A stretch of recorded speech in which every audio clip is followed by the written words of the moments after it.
Hello, welcome. Today we are talking about pelvic congestion.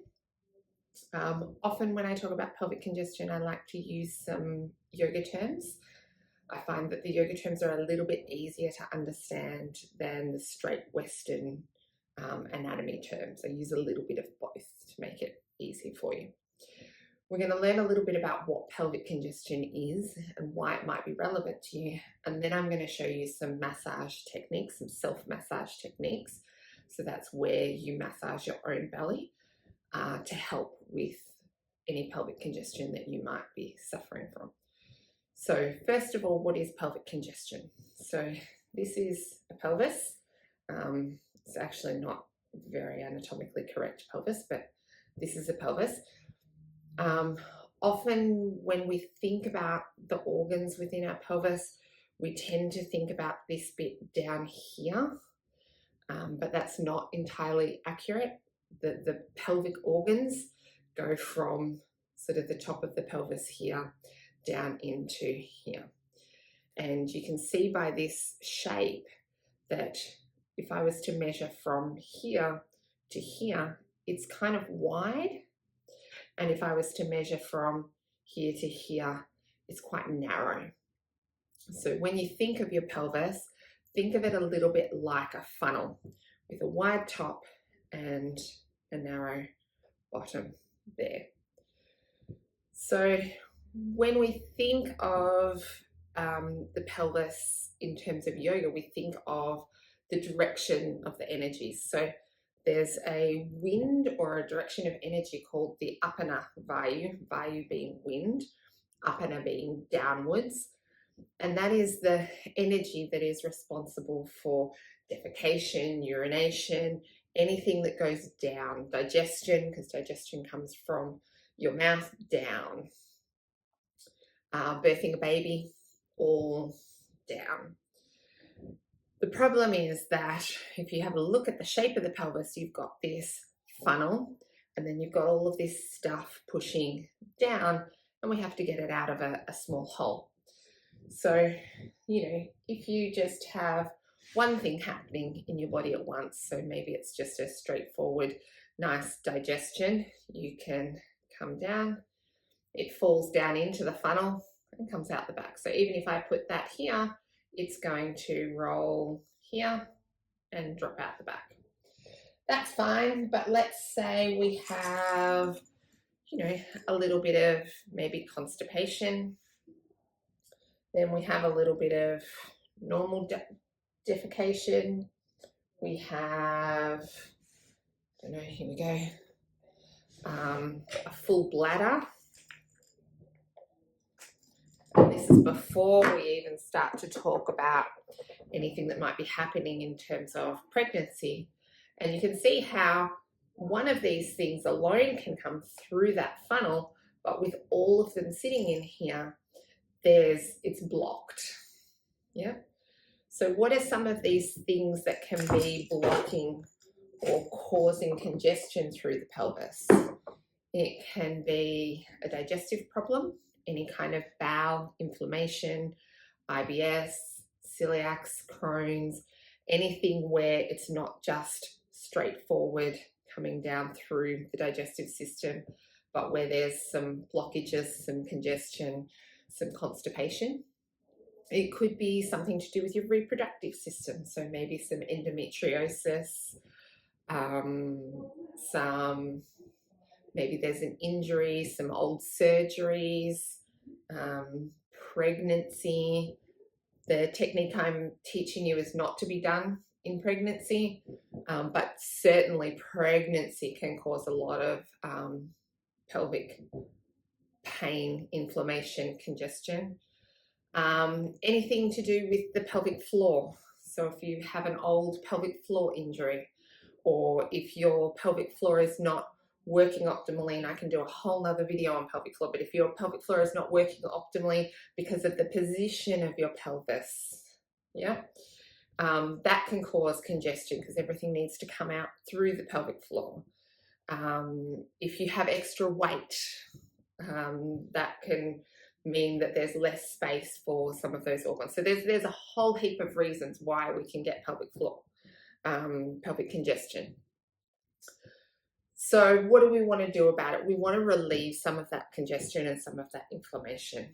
And I'm going to talk to you about this in another video, but one of the ways that you can do this is by tipping your pelvis upside down. So in terms of yoga, we talk about that as being the pelvis higher than the heart. So it doesn't have to be a full handstand. It could be like a downward facing dog, or maybe even just leaning down with your bottom in the air kind of position. That can help to take, if you think of it like a funnel again, you're helping those things to drop a little bit out of your pelvis so that when you tip it back up, there's more chance that one will slide through and then the other and then the other. Yeah. So you're just finding a way to alleviate some of that congestion. A really, really good example of this upside down and then right way up pelvic congestion relief is if you think of a sauce bottle. So sometimes you have that sauce bottle and you are shaking the sauce bottle, trying to get the sauce out, and nothing comes.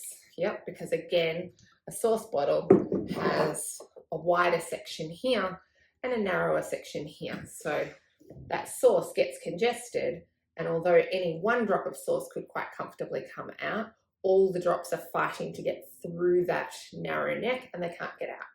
And so what do? You turn the sauce bottle up this way, alleviate some of the pressure in through that neck, and then often when you turn it back up, it comes out. And we have a little saying, you shake and shake the sauce bottle, first none will come and then the lot'll. And it's usually because you've tipped it up and tipped it back down again.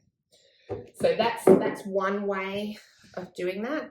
The other way is just to alleviate inflammation. So think of it like a whole heap of balloons. If you can let a bit of air out of each of those balloons, you've instantly created more space in through the pelvis again. So hopefully you can get some dropping down and some better increase to that upper Navayu or that downwards wind. So I know that was a lot to take in,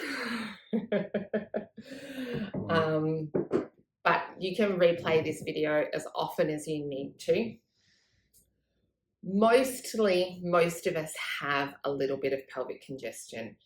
Even if our digestive systems are wonderful, we're not pregnant, we don't have any endometriosis or PCOS or any other inflammatory conditions, we do a lot of sitting, a lot of standing.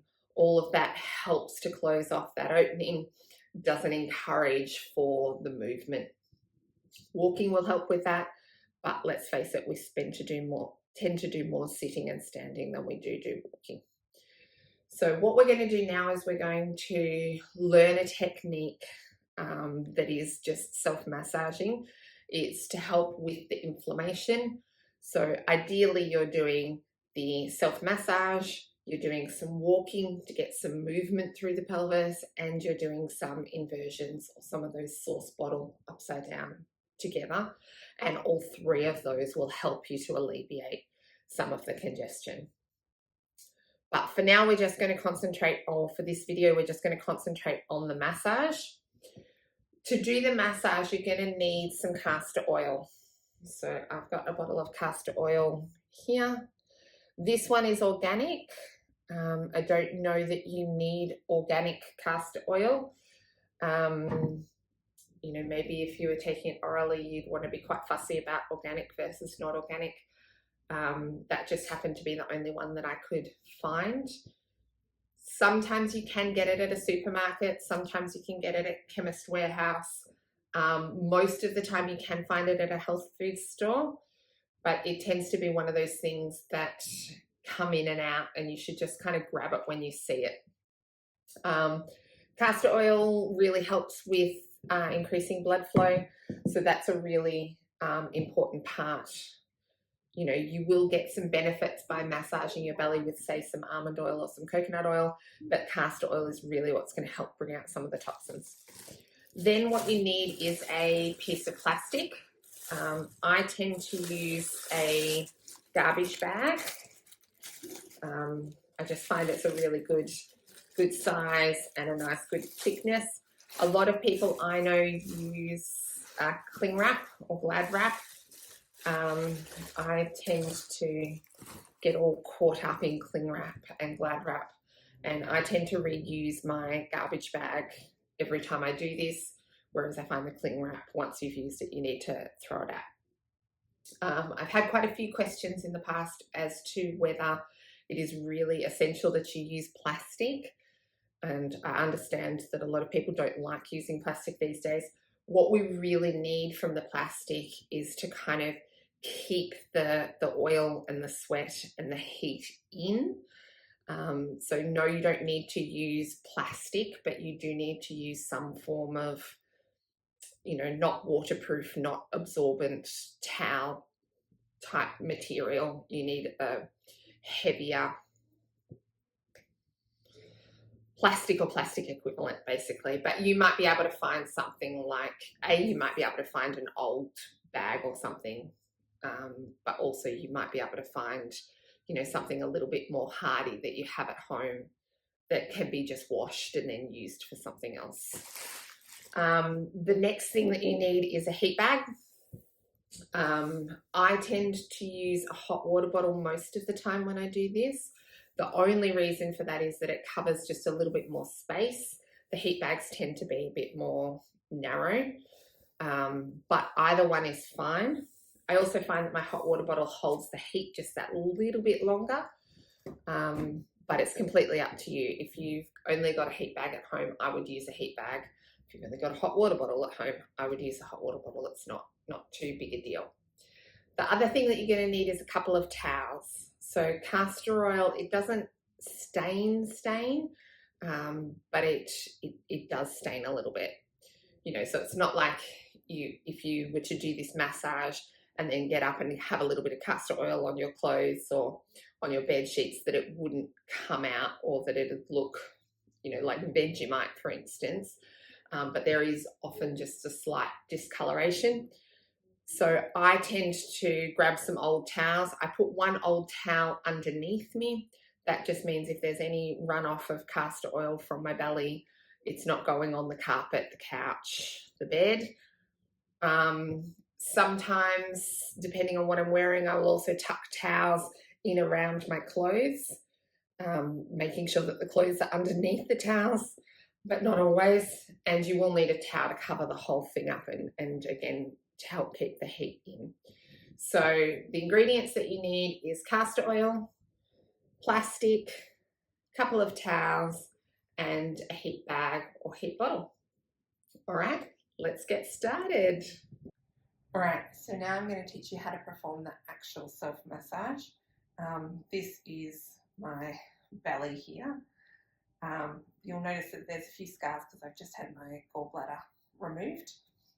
So what we're going to do is we're going to start off with the castor oil, and you really just need a very small amount to start off. Now be aware that this castor oil does stain a little bit, so you can't see this very well, but I've actually got a towel underneath me, and I wouldn't be wearing your best clothes. It does come out, but it is a little bit sticky. So to start off with, I'm just going to spread that all around my belly here. And you'll notice that up here I've got some scars. I've just had my gallbladder removed. In case you're wondering what those are, there's one in my belly button and there's 3 up here. So I've just rubbed that into my stomach to start off with. And then we're going to start with some specific actual belly massaging. So we always work around in a clockwise direction. We're going to start at the belly button, and we're just going to go around. We're going to work around in spirals. So I'm just using the pads of my fingers here. I'm just getting a little bit bigger each time until I come all the way down to in between my hip bones and all the way up underneath my ribs. So always working around in a clockwise motion. Once I've made my spiral about as big as I can make it, then I'm going to stop and I'm going to start again. So we start off quite small.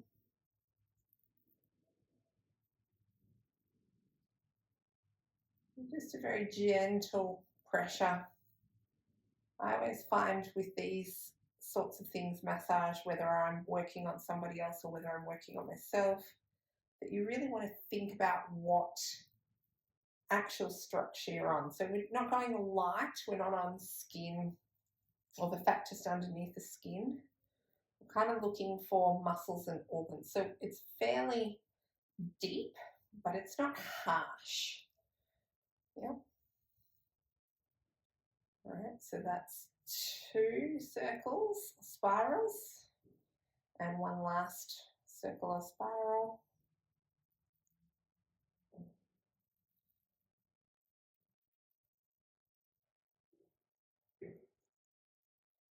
So I'm using the castor oil because the castor oil helps to pull the toxins out of the body. Helps to get everything moving, circulation, anything that might be kind of stuck or a little bit stagnant. If you're looking for, scar tissue or stretch mark healing, you might choose something different. Maybe some vitamin E cream or some cacao butter.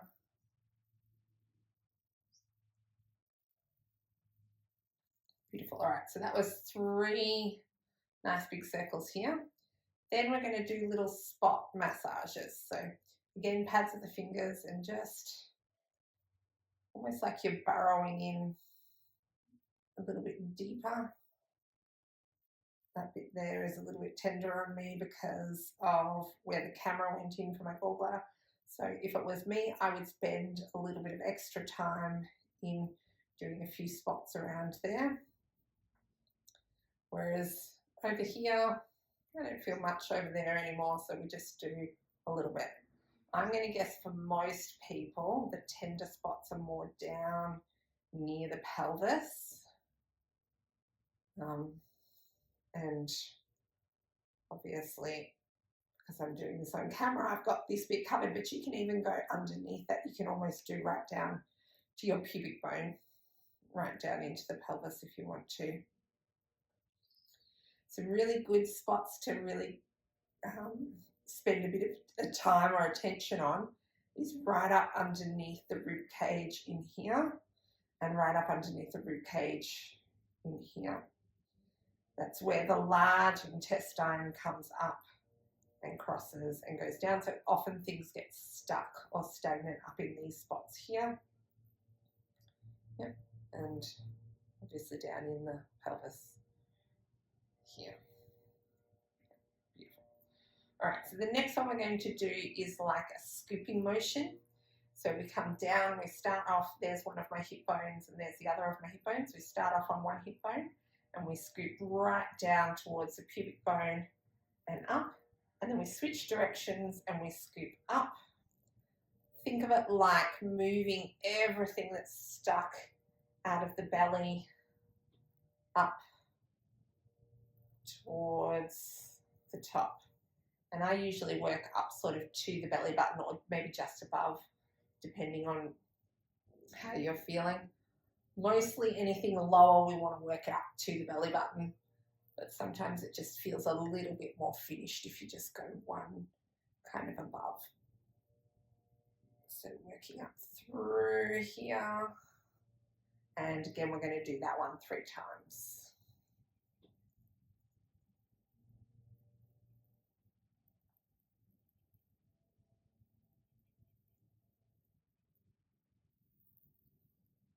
Good.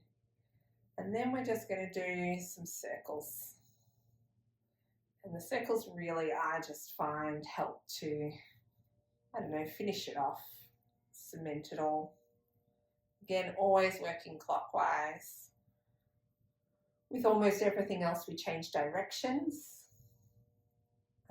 but not with massaging the abdomen. We always want to go clockwise with massaging the abdomen. Good. So after you've finished that, you might like to just wipe your hands on the towel. We're going to cover that with plastic. So I've just used a garbage bag. You can use glad wrap. Glad wrap works quite well. But basically we just want a little bit of plastic, and that helps to kind of seal in the oil like that. It does feel a little bit funny because it kind of sticks to your stomach, which does feel a little bit odd. And then we're going to pop a heat bag on top of that, which I did have a heat bag with me. Where did I put my heat bag now? Sorry about that. So then we're going to pop the heat bag on top of that. Now, depending on how hot you've got your heat bag, because we want it kind of quite warm and just as warm as you can sort of bear it, you may actually choose to put the towel down first. So plastic towel, heat bag, or if your heat bag isn't too warm, you can just pop it straight onto plastic there. So again, I think most of you are going to be concentrating on that space below your belly button, but you can also go for it above your belly button, or you can put 2 heat bags on if that feels more right for you. Then after that, we're going to cover the whole thing with a towel, which helps to keep the heat in. So if you've gone towel, heat bag, towel, you can put the towel down, put the heat bag down, and then wrap the towel over the top. All right, so I'm just going to show you what my belly looks like now. I've probably had this on for about 10 minutes, but if I was you, I would leave yours on for about 20 minutes or for as long as the heat has gone out of the heat bag. So just peel this bit back, taking off the heat bag, and then peeling the plastic back. So you... Sorry, I just didn't mean to cough there. So you can see that my stomach is quite red and blotchy. Sometimes, and after 20 minutes, it can even be more red and blotchy with big white patches and big red splotches. That's perfectly normal. It will stay like that for a while. If I just apply the heat bag with no castor oil, often it goes away in a couple of minutes. But with the castor oil, you'll find that those big red patches will actually stay for a couple of hours, maybe even kind of half a day to a day. So don't be alarmed if you do get red patches. That's just all of the toxins coming out. As an osteopath, we call that a red response, which is healthy, and it means that we have done some good work into your stomach there. All right, I hope you found this video useful. Bye.